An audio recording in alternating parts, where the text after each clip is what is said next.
One of the greatest mysteries in life is why wealth and comfort don't appear to bring joy. An average person living in an advanced country today has an easier and more comfortable life than kings and queens of the past. Yet many of us live in a state of quiet despair. We're not gaining the satisfaction out of life that we should. While living in a state of never-ending bliss is unrealistic, surely we can do better. Something important is missing. Let's piece together some of the clues to solving the mystery of why modern society has produced so many people who feel empty. In doing so, we'll gain pointers on how to boost our own lives. A long time ago, Aldous Huxley warned us this would happen. In his novel Brave New World, he described a society drowning in pleasure, comfort, and distraction. People were kept docile through endless entertainment, shallow relationships, and easy gratification. They thought they were happy, but they were numb. Now, look around at your own life. Have we stumbled into the dark world Huxley predicted? Have you? Here's the good news. Once you understand how the modern world traps you in this cycle, you can escape it. Huxley and other great thinkers didn't just warn us about the dangers of chasing pleasure. They showed us a better way to live, a life of purpose, meaning, and real satisfaction. By the end of this video, you'll not only see the world differently, you'll have a roadmap to greater fulfillment in your own life. You can break free. Let's get into it. The illusion of happiness. In his novel, A Brave New World, Aldous Huxley paints a chilling picture of an enslaved, futuristic society where people aren't controlled by force. Instead, they are kept in a constant state of pleasure-induced submission. Citizens take soma, a drug that means they are always content, no matter how empty their lives actually are. They are given distractions, entertainment, and superficial relationships to keep them from ever questioning their reality. No one rebels, no one resists. They think they are happy. Brave New World is a fantastic parable about the dehumanization of human beings. In the negative utopia described in my story, man has been subordinated to his own inventions. Science, technology, social organization, these things have ceased to serve man. They have become his masters. A quarter of a century has passed since the book was published. In that time, our world has taken so many steps in the wrong direction that if I were writing today, I would date my story not 600 years in the future, but at the most 200. The problem with life in Brave New World is that people aren't truly happy. They're just numb. They are distracted, entertained, and drugged into obedience, never experiencing real emotions, deep relationships, or personal growth. They have no purpose beyond consumption, no ability to struggle or achieve, and no meaningful human connections. Everything is designed to be effortless and pleasurable, but without challenges or choices, their lives are empty. Now, look at the world around you. Have we created our own version of soma? The constant pings of notifications, the endless scroll of social media, the instant gratification of modern entertainment. It promises happiness, but leaves us feeling empty. And it's not just screens. Fast food is scientifically engineered to keep us hooked. Streaming services, video games, and social media keep us glued to screens, always consuming, always craving more, yet never truly satisfied.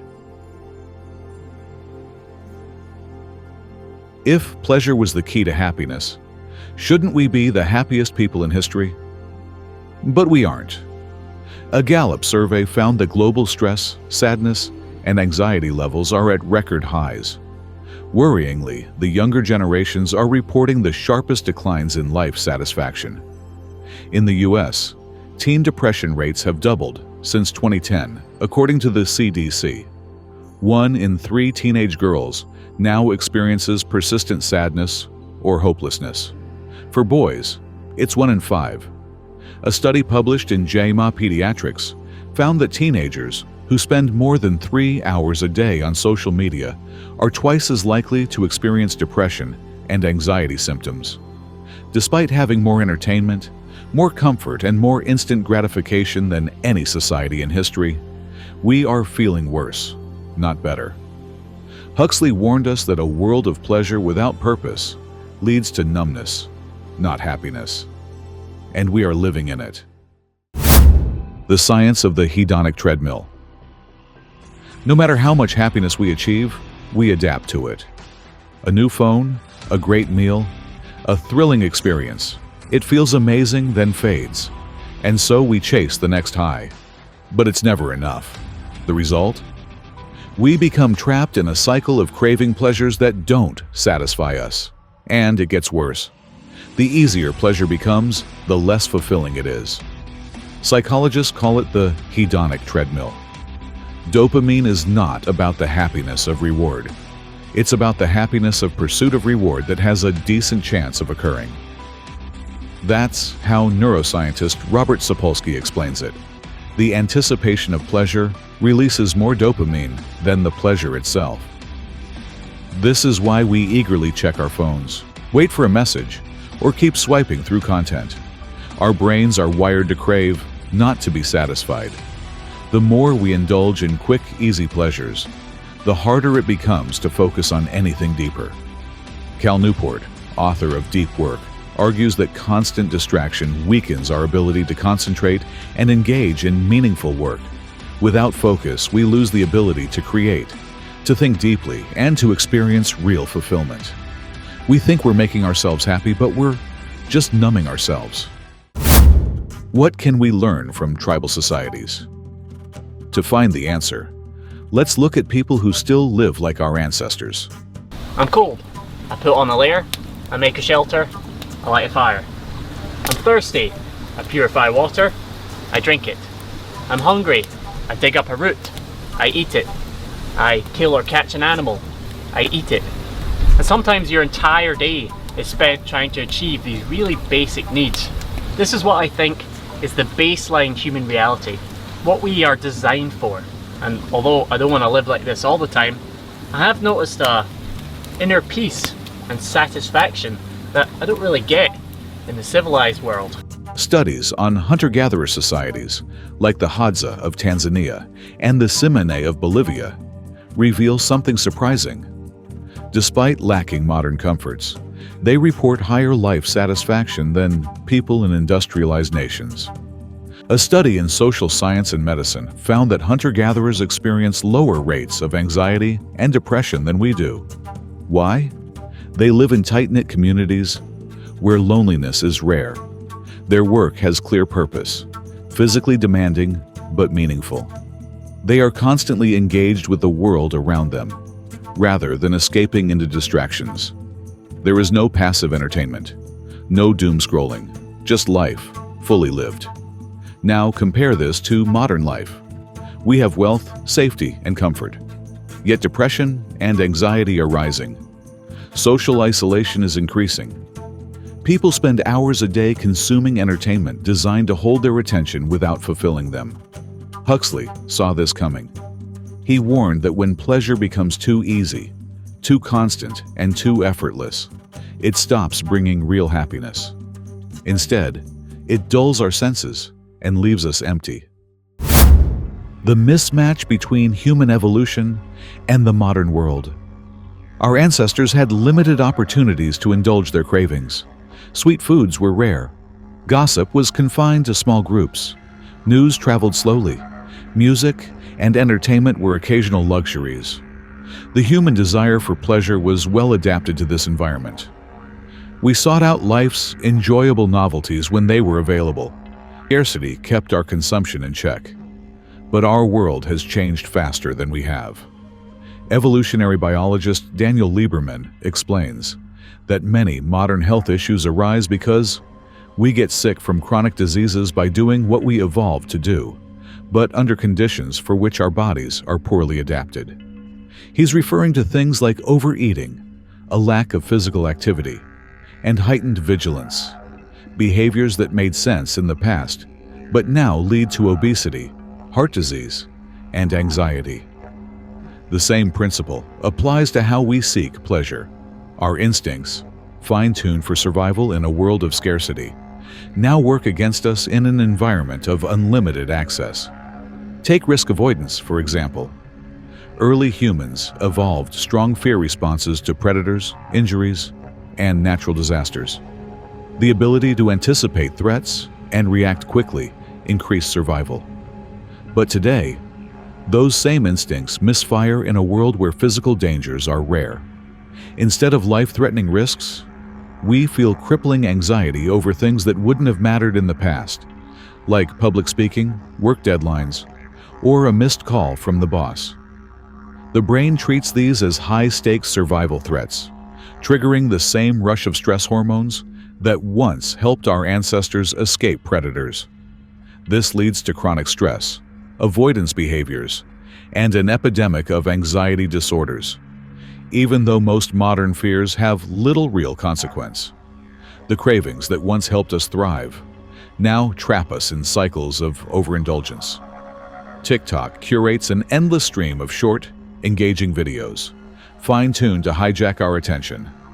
The constant novelty keeps us swiping, exploiting the dopamine-driven reward system that once helped us stay alert to new survival threats. Our instinct for curiosity, which once helped early humans discover new food sources, water, or dangers, is now hijacked by algorithms designed to keep us scrolling for hours. Instead of exploring the real world, we explore an endless feed. Lawsuits have even accused TikTok of intentionally designing features that harm mental health, keeping users compulsively engaged. These platforms don't just entertain us, they hold us captive. And it's not just pleasure-seeking that is turned against us. Our survival instincts, honed over thousands of years, are now misfiring in a world where real threats are rare. A tense conversation with a coworker, an awkward social moment, or a minor embarrassment can set off the same physiological response that once helped our ancestors survive a life-or-death situation. The modern world has removed most real dangers, but our brains still react as if they're everywhere. We also weren't built for the sheer volume of stimulation we experience daily. The average person is bombarded with information at a rate unimaginable just a few generations ago. News, gossip, and social comparison, once trickling in slowly, now flood our brains constantly. We are always aware of what others are doing, always comparing, always craving more. This overwhelms our ability to process and regulate emotions in a healthy way. Our instincts, once so useful, are now being manipulated and overloaded in ways evolution never prepared us for. And the more we give in to this environment, the harder it becomes to break free. Where did boredom go? Boredom used to be a natural part of life. Before modern entertainment, people had no choice but to sit with their thoughts, reflect on their experiences, and engage in deep, meaningful activities. But today, the moment boredom sets in, we have instant escape routes, not just scrolling on social media, but endless YouTube videos, TV shows on demand, computer games, and music streaming at all times. At first glance, this might seem like progress. Why sit in discomfort when we can immediately entertain ourselves? But eliminating boredom comes at a cost. It means fewer moments of reflection, fewer chances to ask ourselves important questions, and less time spent on meaningful, long-term pursuits. We risk becoming passive consumers of pleasure, always moving from one distraction to the next, without stopping to consider if any of it is worthwhile. As Robert Greene puts it, boredom is a signal to you. It's telling you that there's something you need to do to fill your time in a meaningful way. The problem is that we've stopped listening. Instead of letting boredom push us towards something productive, we run from it, filling every empty moment with a quick fix. This is why creativity, deep thinking, and skill building are suffering. Boredom used to be the gateway to great ideas. Many of history's greatest thinkers had their breakthroughs while in states of rest or idle contemplation. Without constant distraction, the mind naturally starts making connections, wandering into uncharted territory. But today, we rarely let ourselves get to that point. Instead of thinking, we consume. Instead of creating, we fill every silence with noise, music, podcasts, videos, never allowing our brains to be still. The consequences are profound. We are losing our ability to focus, to persist through difficulty, and to extract meaning from life. Studies suggest that people who constantly fill every gap in their day with entertainment report lower levels of patience, deeper dissatisfaction, and a reduced ability to engage in long-term goals. The brain gets wired for instant stimulation, and anything that requires effort, reading, practicing a skill, or even sitting in silence, starts to feel unnatural, even unbearable. And yet boredom can be a tool if we let it. When used correctly, it pushes us toward productive engagement rather than passive distraction. The discomfort of boredom can drive us to master an instrument, study an unfamiliar topic, or develop an idea that will lead to something real. The key is recognizing that every moment of boredom is a crossroads. One path leads to temporary escape, the other to long-term growth. Most people take the easy route, but understanding boredom, really listening to what it's telling us, can give us back something we've lost: the ability to think, create, and truly engage with life. Declining fertility and the loss of meaning. For most of human history, having children wasn't just a choice. It was a fundamental part of life. Large families were common, and children grew up knowing they were valuable to their parents, simply for existing. They weren't seen as a burden, but as an essential part of the family unit, contributing to daily life and continuing the lineage. Today, this sense of purpose has faded. Birth rates have plummeted across much of the world. Parenthood is now framed as an optional lifestyle choice, often described as exhausting, expensive, and limiting.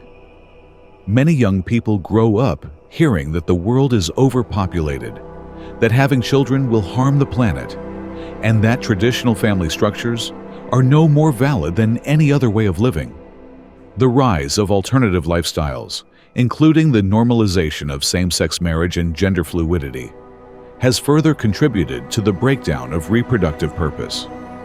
If a union that produces no offspring is given equal standing to one that continues the human lineage, then reproduction is no longer seen as an integral part of life. Instead of building families, many young people now seek identity and fulfillment through self-expression and personal discovery, rather than the deeply rooted biological and cultural instinct to raise children. In Brave New World, Aldous Huxley envisioned a future where natural birth was abolished, and babies were grown in artificial wombs, engineered to fit predetermined social classes. Reproduction was no longer an act of love or purpose. It was a state-controlled process, stripped of meaning. Family structures were eliminated, and citizens were conditioned from birth to avoid deep emotional connections, ensuring that pleasure and consumption, not love and legacy, became the guiding forces of life.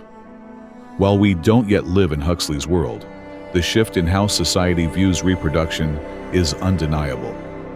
Having children is increasingly seen as an inconvenience, rather than a natural and fulfilling part of life. Parenthood is delayed, dismissed, or even discouraged, and many grow up without ever believing that they are essential to their family, let alone the continuation of their culture. Huxley warned that a world prioritizing pleasure over purpose would leave its people unfulfilled, and today we are seeing his vision unfold. This has consequences.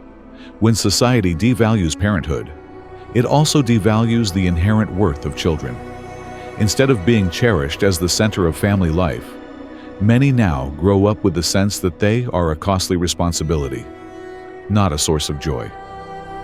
If previous generations knew, deep down, that their birth was part of something greater, today's youth are left adrift, searching for meaning in a world that tells them reproduction is unnecessary or even selfish. This loss of intrinsic value leads to a crisis of purpose. The instinct to build a family has been replaced by personal gratification and career ambitions. Yet these pursuits rarely provide the same depth of fulfillment. People chase pleasure, status, and entertainment, but deep down, something is missing. Societies that abandon the biological and cultural role of family inevitably create generations that feel detached, uncertain, and unfulfilled. Perhaps this is why so many young people today struggle with a sense of meaning. If life has no built-in purpose, and if one of humanity's oldest driving forces, procreation, has been dismissed as unnecessary, what is left? A level of despair among the younger generations is understandable, as entire cultures appear to be quietly slipping into the night. Meaning over pleasure. There is a way out. Psychologists like Martin Seligman, the founder of positive psychology, have found that the happiest people don't chase pleasure. They chase meaning. Meaning gives life depth, resilience, and a reason to endure hardship. Aldous Huxley understood this too. True freedom isn't about doing whatever feels good. It's about having the discipline to choose what truly matters. Fulfilling lives are built, not given. Friedrich Nietzsche put it simply, "He who has a why to live can bear almost anyhow." The happiest people aren't those who feel good all the time. They are those who have a purpose, a reason to get up in the morning. But today, entire cultures are disappearing. Fertility rates have collapsed. More people are dying than being born in places like South Korea, Japan, and Italy. Once thriving nations are aging rapidly, with too few children to sustain them. In other places, mass immigration is replacing native populations at a speed never before seen in history. And yet, there is no resistance. No great fight for survival, only quiet acceptance. Huxley saw this coming. A population trained to value comfort over legacy will not fight for its future. A society that stops reproducing has already surrendered. For most of history, life was about survival and continuation. Families were large, children were the future, and every generation understood that their existence was part of something greater. Now, people are conditioned to believe that having children is optional, expensive, even selfish. That their own civilization doesn't matter, that their ancestors' struggles were meaningless, and their descendants are unnecessary. But what happens to a society that stops believing in its own future? We already know the answer. It fades away. The truth is, we evolved for a certain way of living. Our ancestors weren't glued to screens. They didn't spend their lives in artificial environments, isolated from real human connection. They lived in tight-knit groups, worked toward shared goals, and raised families, because that was the foundation of life itself. Happiness comes from aligning with the conditions we were made for, within reason. It means spending time away from screens so our minds can think instead of consume. It means surrounding ourselves with children and family so we have a direct stake in the future. It means working towards something greater than ourselves so we don't drift into passive existence. It means embracing hardship and discomfort so we grow, instead of withering in stagnation. It means learning to say no to easy dopamine, to unnecessary purchases, to the idea that every moment must be comfortable. Our ancestors fasted, not always by choice. They went without luxuries and knew how to endure. The modern world encourages us to indulge constantly, but self-denial builds strength. So what can we do? First, recognize the trap. Endless pleasure doesn't lead to freedom. It leads to addiction, dependency, and passivity. Second, embrace discomfort. Growth requires effort. Everything meaningful, fitness, learning, relationships, demands struggle. Third, replace consumption with creation. Instead of scrolling, write. Instead of binge-watching, build. Instead of seeking easy pleasure, seek deep fulfillment. Fourth, find your purpose. Viktor Frankl said real meaning comes from creating something valuable, experiencing love and connection, and finding growth in suffering. These aren't just ideas. They are the foundation of a meaningful life. Aldous Huxley saw the danger. Now do you. The world profits from keeping you comfortable, passive, and craving more. But you have the power to break free. The real battle for freedom isn't against a government or a system. It's against our own desires. Once you see the trap, you can escape it. And we won't achieve all of this overnight. But this philosophy is something we will maintain and explore on this channel. Subscribe for more insights, more practical lessons, and more ways to build a life of meaning.